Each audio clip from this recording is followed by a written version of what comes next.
What's good, everyone? Jets takeoff. The Jets have an opportunity to stack up wins and be above 500 when they play the Dolphins this Sunday. So what am I looking for in this matchup? I'm expecting a big offensive performance from this Jets team, and specifically the passing unit. So Zach Wilson airing it out. A 300-yard performance is totally within reason because the Dolphins are 31st out of 32 teams in passing defense. And on top of that, their best cornerback, Xavier Howard, has not practiced Wednesday or Thursday, and it's looking like he's not going to be playing. So with the weapons that we have in Corey Davis, Elijah Moore, and Garrett Wilson, I expect all three of them to get open a lot, and for us to specifically target the Miami Dolphins secondary. Now, for this Jets offense too, I'm also looking to run the football though. I think we're going to be throwing a lot more, but we still got to set up. We have to run the football effectively. That is the foundation of this offense, is to effectively run the football to then set up the play action and take those big shots with our quarterback, Zach Wilson, who has the ability to do that exact thing. So I definitely want to see Breece Hall get most of the touches. I think he's established himself as running back one again, and Michael Carter is more of a third down receiving back, which I'm completely fine with, but I really want to see us run the football more. I know Zach Wilson is going to be airing it out this weekend, but we can't overwhelm Zach Wilson necessarily, which is why we have to run the football effectively, because if all the pressure is on Zach Wilson, that might get to him a little bit, and when he's running around that offensive line that is a little bit in shambles right now, it's just not a good idea. So why not take off some of that pressure by effectively running the football so that the Dolphins don't just sit on the pass? So I think that's definitely a key factor in this game. I don't expect much from the tight ends at all, but I'm expecting a better performance from Zach Wilson because he played good last week. It was iffy from the second quarter to the third quarter, but the fourth quarter he really stepped in and locked in. But there was a lot of good things from last game, but there was also a lot of bad that he needs to improve on. I don't want to see any more of those bounce passes on screen plays or that pass to Breece Hall that he completely just spiked into the ground. I mean, those are plays that have opportunities for massive gains, so he has to be able to make those throws, and they were always passes that were going to the right of him, so he needs to get his base right. I just want to see some more mechanics, and hopefully that can happen now that he's a little bit more settled into the game after last week against the Steelers. It all starts up front with the offensive line.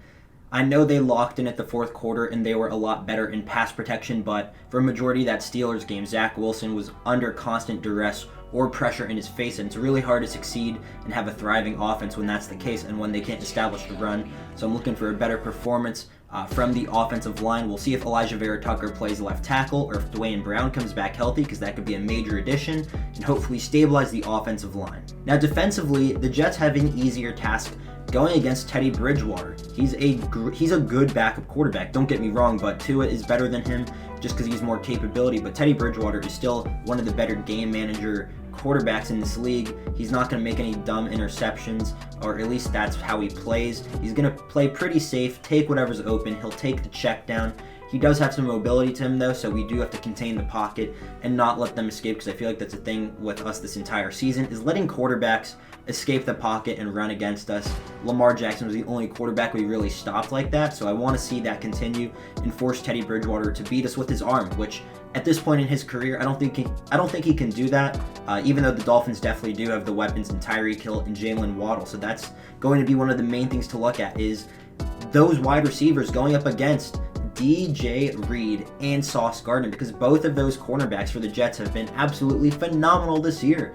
I think they've given up a combined 72 yards total. I may be wrong on that, but the point is they are playing some great football, and leaving them in man coverage has been a success this season. So this will be a true test to see how strong and good they are against the league's top receiving core. Those two are an absolute dynamic duo in Tyreek Hill and Jalen Waddle. So I expect the Dolphins to take a few deep shots or attack the middle of the field. So it's going to be a little bit tougher for Sauce Gardner and DJ Reed, but it's a test that I think both of those guys are more than willing to take on. So that's definitely probably the most exciting thing I'm looking for in this game, is how do those guys match up against them, especially Sauce Gardner and DJ Reed because of his lower size. I think this would take a massive step for Sauce Gardner if he handles those receivers to only maybe 30 or 50 yards. 50 yards, it may sound like a lot, but against both of those great wide receivers, that's still pretty damn good. So I think this game is totally winnable for the Jets, especially because it's at MetLife Stadium. The fans are deprived for a home win. I want to see us win at home against the Dolphins. It's been a long time. We got to snap the losing streak versus the AFC East. If we want to be a serious team and are thinking about legitimate contention, we have to beat our division rivals so that we can get the edge over them if there were to be a tiebreaker scenario. Now, I don't want to look too far in advance, but this is a pretty important game. The Dolphins are playing a backup quarterback. We finally have our starting quarterback ready and healthy, and most of our players are healthy for this game. And the Dolphins, they have some injuries. Teron Armstead might not play, the best offensive lineman on that team by far. Xavier Howard, the best defensive player on that team, is not going to be playing as well probably. So the Jets have a major opportunity to capitalize and stack back-to-back wins, which is something that they did not do last year, which is something that would really boost the morale of this team overall. And I think it would really lead to a new type of optimism and enthusiasm from these players to where they are now truly realizing, hey, this team can stack up wins now. We might be more serious this year. It's going to feed their confidence. It's going to boost the overall morale of the team. The players will play better if they stack wins, especially at home, and the fans will love it. We just want to see some home wins. We want to be above 500. It's been since 2018 with Sam Darnold. We want to see some better football, and this is a totally winnable game. So I expect us to be in this game. The Dolphins, they are a loaded roster. They are one of the better rosters in the NFL. So it's a tough team still, even with Teddy Bridgewater. But this is definitely a winnable game. And I expect the Jets to be in this game in the fourth quarter. And if they get blown out by the third quarter, big problems. Big problems is what I'll say. So let me know what you think about this video. I'd love to hear your thoughts on this week's upcoming matchup against the Miami Dolphins. And yeah, I will see you all in the next one. Peace.